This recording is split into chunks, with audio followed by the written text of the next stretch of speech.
Congress party के senior नेता आचार्य प्रमोद कृष्णम ने कहा कि इंडिया गठबंधन के जो सहयोगी दल हैं वह भाजपा को खत्म करना नहीं बल्कि कांग्रेस पार्टी को मिटाना चाहते हैं। इसीलिए कांग्रेस पार्टी को उत्तर प्रदेश में अकेले चुनाव लड़ना चाहिए और समाजवादी पार्टी से छुटकारा पा लेना चाहिए, क्योंकि समाजवादी पार्टी के सिर पर जो पाप है उन्हें हम अपने सर क्यों ढोएं। उन पर राम भक्तों पर गोली चलाने का पाप लगा हुआ है। अगर हम सपा के साथ मिलकर चुनाव लड़ेंगे तो लोग हमसे कहेंगे कि इन पर तो राम भक्तों पर गोली चलाने के पाप हैं। इसीलिए कांग्रेस को उत्तर प्रदेश में अकेले चुनाव लड़ना चाहिए। कांग्रेस 80 की 80 सीटों पर अकेले ही जीत हासिल कर लेगी। इसीलिए कांग्रेस को राम भक्तों की हत्या का पाप अपने सर नहीं लेना चाहिए, इससे चुनाव में नुकसान होगा। महाराज जी, कल्की धाम के निमंत्रण को लेकर आपकी जो तैयारियां थी वो कहीं ना कहीं शुरू हो गई हैं और निमंत्रण पत्र भी जो है सौंपे जाने के शुरू हो गए हैं। क्या है आगे की तैयारियां, क्या रूपरेखा रहेगी इसमें? देखिए, पुराणों में लिखा हुआ है कि भगवान का अंतिम अवतार श्री कल्की के रूप में संभल की धरती पे होगा। भगवान राम ही एक बार पुनः कल्की के रूप में यहां अवतार लेंगे। दुनिया में जितने भी मंदिर हैं, जितने धाम हैं, वो तब बने जब भगवान का अवतार हुआ और होने के बाद। लेकिन ये पहला ऐसा धाम है श्री कल्की धाम। श्री कल्की धाम पूरे विश्व में एक ऐसा धाम है जो भगवान के अवतार से पहले ही स्थापित हो रहा है। और ये बड़ा संयोग है। भगवान की बड़ी कृपा है कि भगवान राम अयोध्या में आए, उनकी जन्मभूमि का मंदिर बन के पूरा हो रहा है। उनकी जन्मभूमि का मंदिर जिसका उद्घाटन 22 जनवरी को हो रहा है, और भगवान राम जहां कल्की के रूप में आएंगे, यहां भगवान श्री कल्की का धाम बनना शुरू हो रहा है। 19 फरवरी को भगवान के होने वाले अवतार श्री कल्की नारायण का धाम, श्री कल्की धाम का शिलान्यास प्रातः 11 बजे होगा।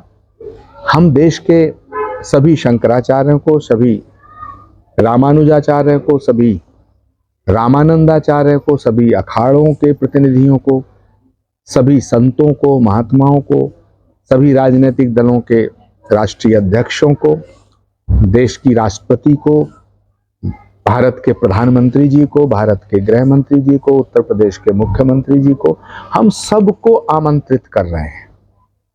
हम सबसे प्रार्थना कर रहे हैं कि भगवान के होने वाले अवतार श्री कल्की नारायण के धाम का शिलान्यास भव्य तरीके से हो, और इसमें हम देश की प्रमुख नदियों का जल इकट्ठा कर रहे हैं। सारे ज्योतिर्लिंग, जो 12 ज्योतिर्लिंग है, 12 ज्योतिर्लिंग की पवित्र भूमि की मिट्टी मंगाई जा रही है, और सारी शक्तिपीठों का प्रसाद, सारी शक्तिपीठों की मिट्टी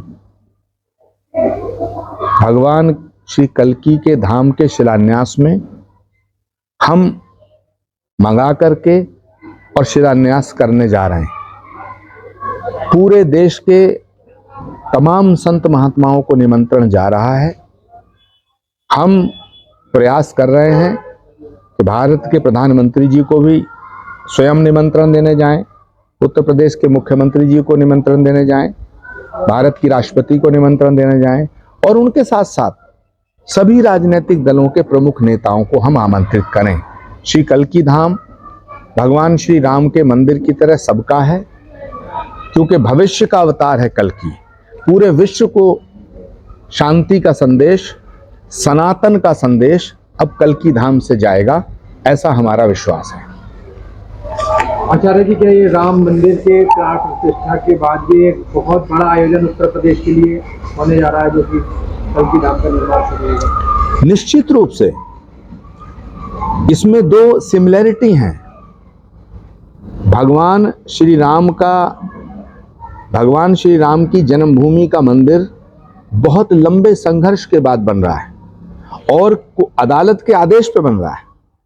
और श्री कल्की भगवान का, श्री कल्की धाम का मंदिर भी बड़े लंबे संघर्ष के बाद बन रहा है और वो भी अदालत के आदेश पे बन रहा है।